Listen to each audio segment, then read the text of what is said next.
ہائے صدقے، ہم جب چھوٹے چھوٹے تھے نا تو بڑے شوق سے بیٹھا کرتے تھے اعتکاف. تو ہمارے قاری صاحب مولانا صاحب ہمیں وصیت کرتے تھے محراب وچ نہیں جانا اعتکاف ٹوٹ جائے گا. اور یہ بہت مت مشہور ہے. وہ کہتے ہیں دیکھیں اس لیے امام جب کھڑا ہوتا ہے نا تو اس کے پاؤں محراب سے باہر ہوتے ہیں. وہ کہتے ہیں اسی لیے تو باہر کھڑا ہوتا ہے. آپ نے دیکھا باقی پورا وہ محراب کے اندر جا کے سجدہ کرتا ہے لیکن پاؤں آپ نے دیکھے مصلے کو گھسیٹ کے پیچھے انہوں نے مین مسجد میں کیا ہوتا ہے. وہ پیچھے مت یہی ہے ان کے. وہ کہتے ہیں کہ امام کھڑا جو ہے نا وہ مسجد کے اندر ہوتا ہے، سجدہ اس کا باہر جاتا ہے. چونکہ محراب مسجد سے باہر ہے لہٰذا کبھی معتکف محراب میں چلا گیا تو اعتکاف کیا، حالانکہ بالکل غلط ہے. محراب کا یہ مقصد ہی نہیں تھا. محراب تو مسجد کا اعلیٰ ترین درجہ ہے. اگر کوئی امام مسجد کامل الایمان ہو، سیدنا ابوبکر عمر عثمان و علی کے طریقے پہ چلنے والا رضی اللہ عنہ اجمعین. تو محراب کا کنسیپٹ اس طرح آیا تھا کہ جب مسلمانوں کی تعداد زیادہ ہونا شروع ہوئی تو اس زمانے میں سپیکر تو نہیں ہوتے تھے، تو امام کی قرات کی آواز پیچھے تک پہنچانے کے لیے سامنے انہوں نے ایک اس طریقے سے کربڈ شیپ دی تاکہ آواز اس میں گونج کے پیچھے تک جائے. ابھی بھی آپ بادشاہی مسجد میں جائیں نا جو چھوٹے چھوٹے گنبد بنے ہوئے ہیں اور کئی مسجدوں میں امام کی قرات کی آواز جو ہے وہ آخری صف کے کونے تک بھی جاتی ہے بغیر سپیکر کے. ایک گنبد سے ٹکرا کے دوسرے میں، دوسرے سے تیسرے میں، اس طریقے سے یہ بھی مسلمانوں کی ایجاد ہے. محراب بھی اس لیے تھا کہ اس سے آواز ٹکرائے گی، گونج کے پیچھے تک جائے گی، پھیلے گی. تو اب ایسے محرابوں کی کوئی ضرورت نہیں ہے لیکن مسلمانوں کو محرابوں سے عشق ہے. وہ کس مسجد میں محراب نہ ہو سمجھتے مسجد ہی نہیں ہے. حالانکہ نبی الاسلام کی مسجد میں محراب کوئی نہیں تھا. یہ بعد میں آئی ہیں چیزیں. مینار بھی اس طریقے سے نہیں ہوا کرتے تھے جس طرح اب ہم بناتے ہیں. ابھی بھی آپ یورپ امریکہ میں چلے جائیں پریئر ہاؤس جو ہیں ان میں محراب نہیں ہوتے کیونکہ محراب بنائیں گے تو پوری صف ایک ضائع جاتی ہے. ہمارے ملکوں میں تو کام چل جاتا ہے، وہ دھاری لے لیتے ہیں 4 فٹ جگہ. کئی ادھر مکان ہیں آپ دیکھیں ان مکانوں کے اندر محراب آئے ہوئے مسجدوں کے. کیوں کہ وہ اگر محراب مسجد کے اندر سے لیتے ہیں تو وہ پوری ایک صف ضائع جاتی ہے. تو وہ چھوٹا سا ٹکڑا لے لیتے ہیں، خرید لیتے ہیں. اور وہ کئی ہمارے جاننے والے ان کے گھروں کے اندر محراب ہے کہ وہ مسجد سے اندر گھسے ہوئے. اور بعض لوگ جو ہیں وہ پھر یہ کرتے ہیں کہ اگر مسجد کا ایریا زیادہ ہونا تو وہ محراب کی وجہ سے جو آگے حصہ بڑا ہوتا ہے نا اس کے پیرل میں جو صف دونوں طرف ضائع ہوتی ہے نا وہ چھوٹے چھوٹے کمرے بنا لیتے ہیں امام مساجد کے لیے. آگے نہیں بات کرنی. سپیکر والا کوئی حصہ رکھ لیا، کوئی افطاری کا سامان رکھ لیا، کوئی بسترے رکھ لیے، کوئی اس طرح کی چیزیں رکھ لی. اچھا آپ کو ایک اور مزے کی بات بتاؤں. فقہ حنفی میں مسجد میں کھڑے ہو کے اذان دینا مسجد کی بے حرمتی ہے. جی ہاں، تبلیغی جماعت والے کبھی مسجد میں اذان نہیں دیتے، ابھی بھی چلے جائیں. اسی طریقے سے الیاس قادری صاحب جو ہے مسجد میں اذان نہیں دیتے. کمرے بنائے ہوئے علیحدہ اور وہ مسجد سے باہر ڈکلیئر کیے ہوتے ہیں. میں مدرسۃ المدینہ گیا کراچی 1999 میں، اس وقت دعوت اسلامی میں تھے ہم لوگ.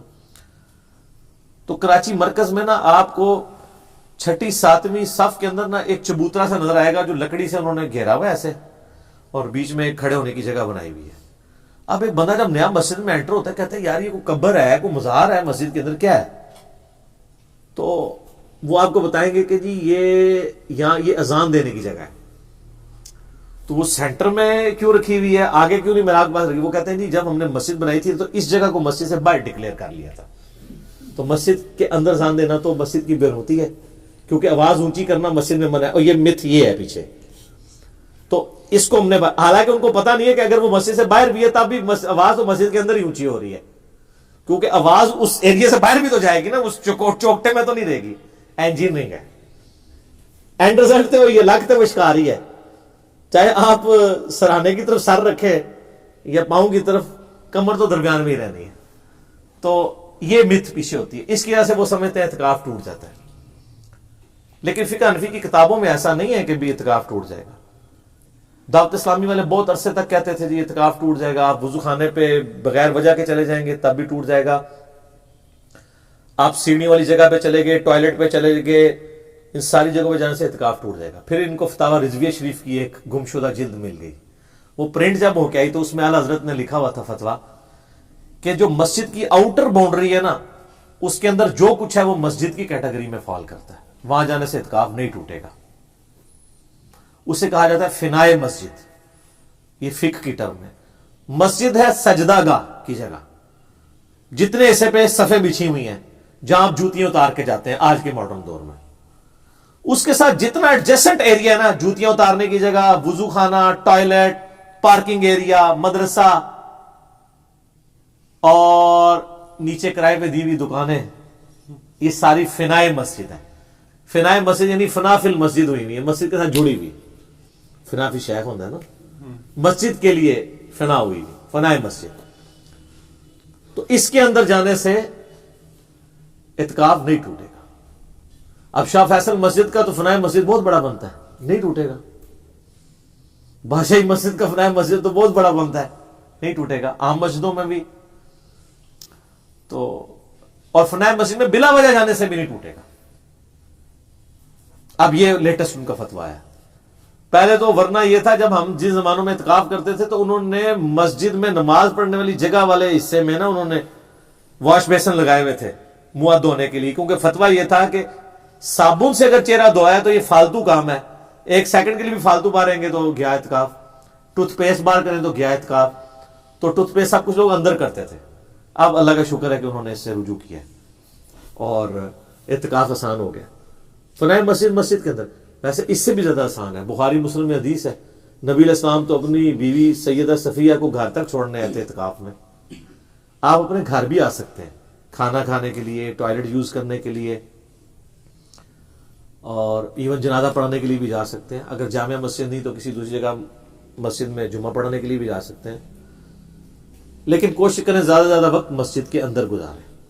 اور یہ جو اوپر وہ ایسے رومال لیے ہوتے ہیں انہوں نے، وہ پردہ شروع کر دیتے ہیں، پتہ نہیں وہ، اور اس سے بڑھ کر یہ وہ کہتے ہیں جو کپڑے پہلے دن آپ نے پہنے آخری دن تک وہی پہن کے رکھنے ہیں، چاہے جو مرضی ہو جائے، سوائے یہ کہ کسی پہ غسل فرض ہو جائے تو وہ علیحدہ بات ہے، ادروائز بال لوگ ناخن بھی نہیں کاٹتے،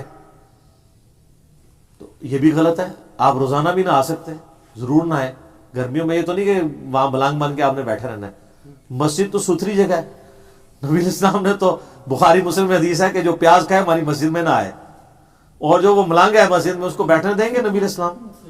ٹھیک ہے، ملنگا تھا کہ کام ہے مسجد ہی، ٹھیک ہے، ملنگ کا تو مسجد سے کوئی تعلق ہی نہیں ہے، اس کی جگہ اور ہے، وہاں جائے۔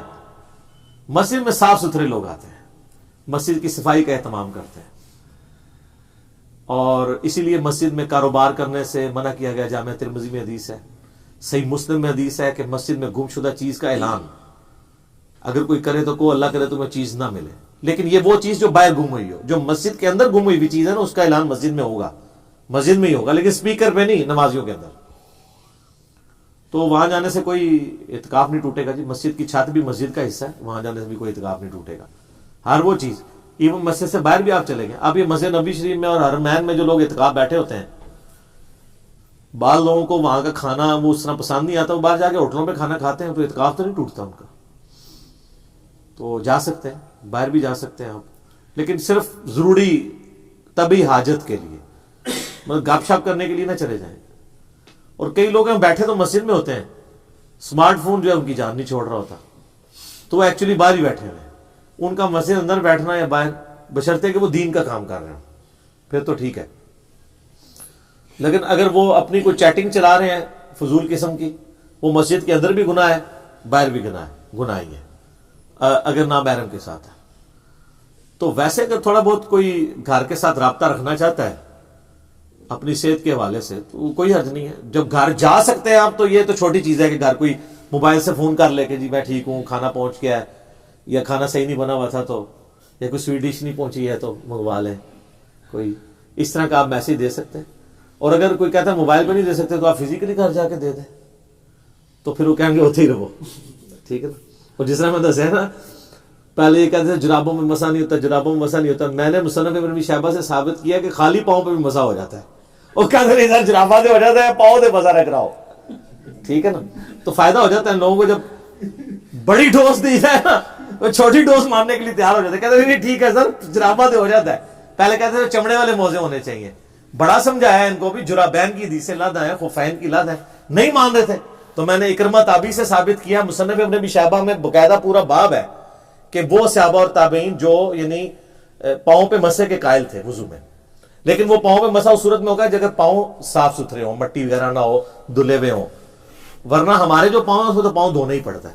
اور آپ دیکھیں شیعہ بھی پریکٹیکلی پاؤں دھوتے ہی ہیں.